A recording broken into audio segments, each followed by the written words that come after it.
My dear IAS PCS aspirants, मैं doctor Anand Pradikshit हूँ, retired assistant commissioner. आज आपको मैं ये बताने वाला हूँ कि और बहुत ज़ोर-शोर से बताने वाला हूँ कि कैसे आप चेक करें कि आपने जो आंसर लिखा है वो सही है या नहीं है। मेंस आंसर राइटिंग की कला बता रहा हूँ। आपने जो आंसर लिखा है वो करेक्ट है या नहीं है। उससे पहले मैं आपको एक गलतफ़हमी दूर कर दूँ। कुछ लोगों को गलतफ़हमी ये होती है कि हिंदी मीडियम वालों के नंबर कम आते हैं, अंग्रेज़ी मीडियम वालों के ज़्यादा आते हैं। ऐसा नहीं है। हिंदी मीडियम वालों की कॉपी को हिंदी मीडियम का एग्जामिनर अलग चेक करता है और इंग्लिश मीडियम वाले अभ्यर्थियों की कॉपी को इंग्लिश मीडियम वाला एग्जामिनर चेक करता है। ऐसा नहीं होता है किसी एक एग्जामिनर के सामने ये लेफ्ट में हिंदी मीडियम की कॉपियां रखी हैं, राइट में इंग्लिश मीडियम की कॉपियां रखी हैं, उसने हिंदी मीडियम वालों को चुन चुन के फेल कर दिया, इंग्लिश मीडियम वालों को चुन चुन के पास कर दिया। ऐसा नहीं होता है।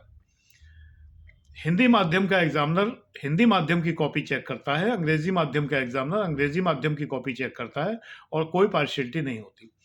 एक और गलतफहमी आप में से किसी ने एक दिन व्हाट्सएप करके पूछा था मुझसे कि मेंस में कॉपी कोई पढ़ता ही नहीं है, यूं ही नंबर दे दिए जाते हैं। बेटा, ये किसने ये अफवाह फैलाई है?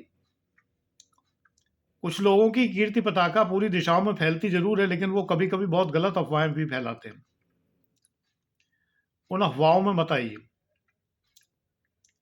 कोई कितना ही दिव्य क्यों ना हो, लेकिन कभी कभी वो गलत बातें भी करता है। तो दिव्य लोगों से जरा सावधान रहिए। ऐसा नहीं होता है कि एग्जामिनर जो है पढ़ता नहीं है कॉपी। ऐसा नहीं है कि आपकी कॉपी को बिना पढ़े नंबर दे दिए जाते हैं और आप फेल हो जाते हैं। पूरी तरह पढ़ते हैं। किसी ने पूछा था कौन लोग होते हैं जो कॉपियां चेक करते हैं। ये रिटायर्ड आईएएस लोग होते हैं जो तमाम विषयों के विशेषज्ञ होते हैं। जैसे कि मैं 7 विषय का विशेषज्ञ हूँ, मैं एग्जामिनर रह चुका हूँ, प्रांतीय लोक सेवा आयोग के परीक्षाओं का एग्जामिनर रह चुका हूँ अपने ज़माने में। तो अनेक विषयों के विशेषज्ञ रिटायर्ड आईएएस लोग होते हैं या समकक्ष पदों पर आसीन रहे हुए लोग होते हैं। वही लोग कॉपियां चेक करते हैं। पार्शियलिटी की कोई गुंजाइश नहीं है। किसी ने पूछा कि आप लोगों के प्रश्न भी तो बड़े अद्भुत होते हैं। किसी ने पूछा कि नीले रंग के पेन से लिखने, स्याही से लिखने से ज्यादा नंबर मिलते हैं या काले रंग से? बेटा, नंबर स्याही के रंग से नहीं मिलते हैं। नंबर मिलते हैं स्पष्ट लिखने से। नेचुरली जब आप काले रंग की स्याही से लिखते हैं तो ज्यादा साफ दिखाई देता है, कंट्रास्ट बढ़िया होता है ना। सफेद पन्ना, काले रंग की स्याही, कंट्रास्ट बढ़िया होता है तो हैंडराइटिंग ज्यादा अच्छा लगता है, ज्यादा साफ साफ दिखाई देता है। एग्जामिनर्स बुजुर्ग लोग होते हैं मेरी तरह, तो उनकी आंखों में थोड़ा सा देखने की भी प्रॉब्लम होती है, चश्मे मोटे मोटे लगे होते हैं, तो उन्हें अगर साफ दिखाई देता है तो बड़े खुश होते हैं। तो जब उन्हें साफ दिखेगा तो वो पढ़ पाएंगे ढंग से, जब पढ़ पाएंगे तो आपको नंबर मिलेंगे। तो नीले और काली स्याही का बस यही अंतर है। तो अब मैं विषय पे आता हूं। जो विषय ये है कि कैसे पता चले कि जो आपने लिखा है वो सही लिखा है। पहली बात तो ये है कि इसी के लिए मेरा क्लास भी है, ऑनलाइन पेड क्लासेस भी है, जिसमें मैं प्रतिदिन आपके लिखे हुए को चेक करता हूं और बताता हूं क्या कमी है क्या नहीं। डिटेल आप जान सकते हैं 9540497415, 9540497415 व्हाट्सएप करके आप जानकारी ले सकते हैं। केवल एक बैच है 20,000 मात्र का, जिसमें कि हम केवल आपके जीएस के आंसर राइटिंग चेक करते हैं।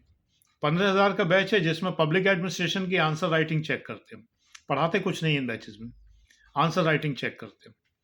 1 साल के लिए आप उस बैच में रहते हैं। एनीवे, आप नहीं लेना चाहें तो कोई बात नहीं है, लेकिन यदि आप न्यूज़पेपर के एडिटोरियल्स ध्यान से पढ़ते हैं और आर्टिकल्स ध्यान से पढ़ते हैं और उन आर्टिकल्स को पढ़कर प्रश्न जनरेट करते हैं, फिर उन प्रश्नों को जनरेट करके उनके आंसर लिखते हैं, तो आपके आंसर 100% सही होते हैं। मैगजीनें लीजिए, नवनीत लीजिए हिंदी के लिए, नवनीत लीजिए, साहित्य अमृत लीजिए और आहा जिंदगी लीजिए, हिंदी का अखबार हिंदुस्तान पढ़िए, सहारा पढ़िए, कुछ भी पढ़िए। इनके एडिटोरियल्स और इनके जो आर्टिकल्स हैं, इन आर्टिकल्स को शॉर्ट लिखिए, आर्टिकल्स से प्रश्न बनाइए, प्रश्न बनाकर अपनी याददाश्त से, मेमोरी से लिखिए, तो आपका आंसर करेक्ट होगा। ये गहन सूत्र है, इस सूत्र को आप पकड़िए, आपका कॉम्प्रिहेंशन ज़बरदस्त होगा।